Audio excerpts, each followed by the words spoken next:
भाइयों बहनों, व्रत कथा हिंदी चैनल में आपका हार्दिक स्वागत है।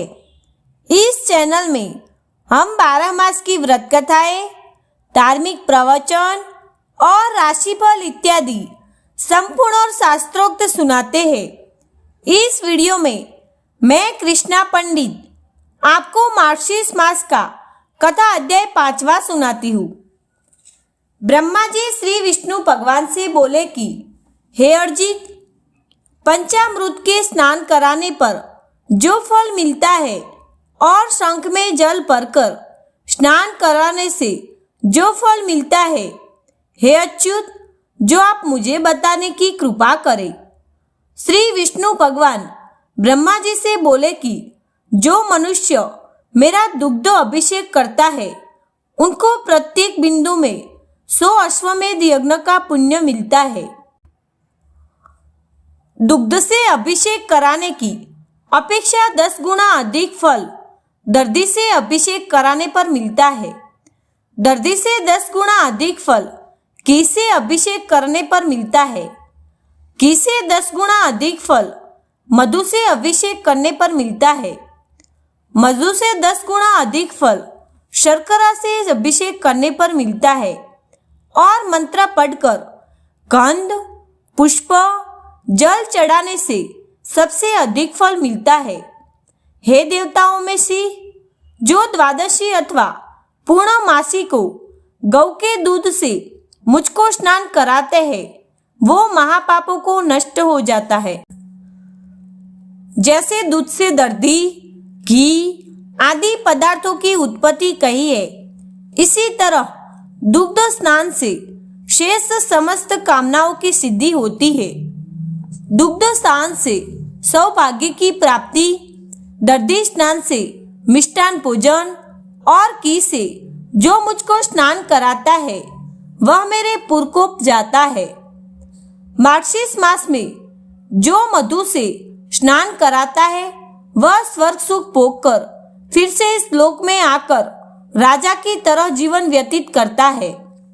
जो मार्गशीर्ष में दुग्ध से मुझको स्नान करवाता है, वह उस पृथ्वी पर गज, अश्व, रथ से पूर्ण राज्य को पाता है। हे पुत्रक, जो मार्गशीर्ष मास में मेरा परम भक्त श्रेष्ठ दुग्ध से स्नान करवाता है, वह स्वर्ग में जाकर श्रेष्ठ होता है और चंद्रलोक, इंद्रलोक, रुद्रलोक और वायुलोक में पूजित होता है। हे सूत, दुग्ध से स्नान करवाने पर तेज और पुष्टि की वृद्धि होती है और दुर्भाग्य का नाश हो जाता है।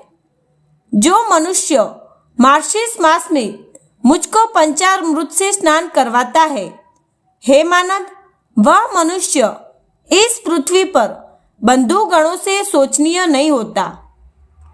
हे सूत, जो कपिला गौ के दूध से स्नान करवाता है, वह मनुष्य 100 कपिला गौदान के फल का भागी होता है।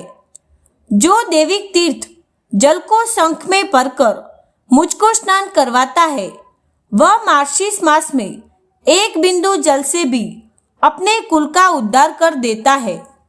और जो मनुष्य कपिला गौ के दूध को शंख में भरकर भक्ति भाव से मुझको स्नान करवाता है, वह समस्त तीर्थों के फल का भागी होता है। जो शंख में अक्षत, कुशा, जल डालकर मार्गशीर्ष मास में मुझे स्नान करवाता है, वह भी समस्त तीर्थों के फल का भागी होता है। जो भगवान को मार्गशीर्ष मास में 8 बार शंख जल से भक्ति पूर्वक स्नान करवाता है, वह श्रेष्ठ हो जाता है और मेरे लोक में वह पूजित होता है। हे सूत, जो 16 बार शंख जल से मुझे स्नान करवाता है, वह पापों से मुक्त हो जाता है और स्वर्ग में जाकर पूजित होता है। और जो 24 बार शंख जल से मुझके स्नान करवाता है, वह इंद्रलोक में जाकर चिरकाल तक वास करता है और बाद में इस पृथ्वी पर आकर राजा होता है।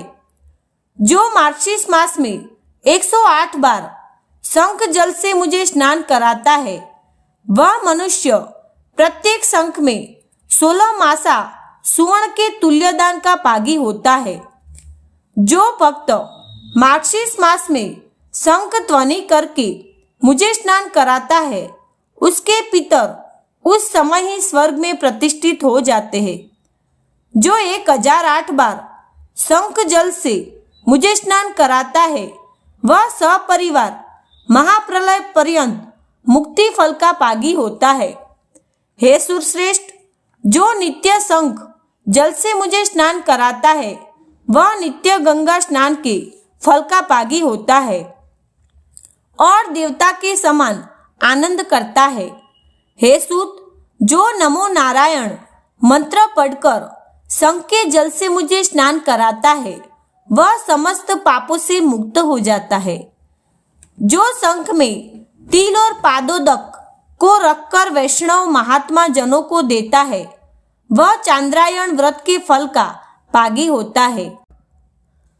नदी, तालाब, कूप और बावड़ी के भी जल को शंख में रखने से सब गंगा जल हो जाता है।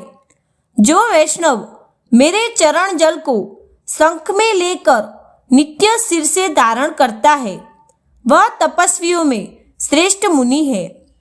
हे सूत, त्रैलोक्य में जितने तीर्थ है, वे सब तीर्थ इस लोक में मेरी आशा से शंख में वास करते हैं, इसलिए शंख श्रेष्ठ कहा गया है।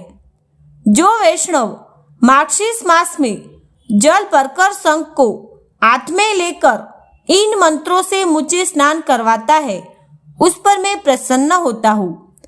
शंख के आदि पाग में चंद्रमा देवता, शंख के कुक्षी में वरुण देवता, शंख के पृष्ठ पाग में प्रजापति देवता और शंख के अग्र पाग में गंगा तथा सरस्वती वास करती है। जो इन देवताओं का नाम लेकर मुझे बिना आलस्य किए स्नान कराता है, उसके पुण्य की संख्या करने में देवता भी असमर्थ है। हे देवेश, जिसने मेरे सामने पुष्प, जल, अक्षत से युक्त शंख का पूजन किया, उसके घर में सर्वत्र मुख वाली लक्ष्मी का वास होता है। जो शंख को चंदन से पूर्ण कर मेरा पूजन करता है, तो मुझे 100 वर्ष के लिए परम आनंद होता है। जो शंख में जल, पुष्प, अक्षत रखकर मुझे अर्घ्य देता है, उसको अनंत पुण्य होता है। जो शंख में अर्घ्य को लेकर मेरी प्रदक्षिणा करता है, तो उस प्रदक्षिणा से सप्तद्वीप सहित पृथ्वी की प्रदक्षिणा हो जाती है। जो वैष्णव मेरे सिर पर घुमाकर शंख जल से मंदिर का प्रोक्षण करता है, उसके घर में अशुभ नहीं होता है। जो मेरे चरण जल को शंख में लेकर अपने सिर में लगाता है, तो उसकी मानसिक चिंता दूर होकर न ग्लानि होती है और न ही किसी प्रकार का भय होता है। शंख जल को सिर पर देखकर ग्रह, राक्षस, कुष्मांड, पिशाच, सर्प और दानव ये सब 10 दिशाओं में भाग जाते हैं। जो उच्च स्वर से वाद्य बजाकर और मांगलिक गीत गाकर भक्ति भाव से मुझे स्नान कराता है, वह अवश्य ही जीवन मुक्त हो जाता है। भाइयों बहनों, इसके साथ ये मार्गशीर्ष मास का कथा अध्याय 5वां पूरा हुआ। आगे का अध्याय सुनने के लिए डिस्क्रिप्शन में लिंक दी गई है। भाइयों बहनों, हमने देखा है कि बहुत लोग कहीं से भी उठा के वीडियो बना लेते हैं और वो मार्गशीर्ष मास कथा महात्मय नहीं होता, तो ऐसे बिना मतलब की कहानी न सुने। वीडियो अच्छा लगे तो लाइक, शेयर और सब्सक्राइब जरूर करें। कमेंट में जय श्री कृष्णा जरूर लिखें। जय श्री कृष्णा।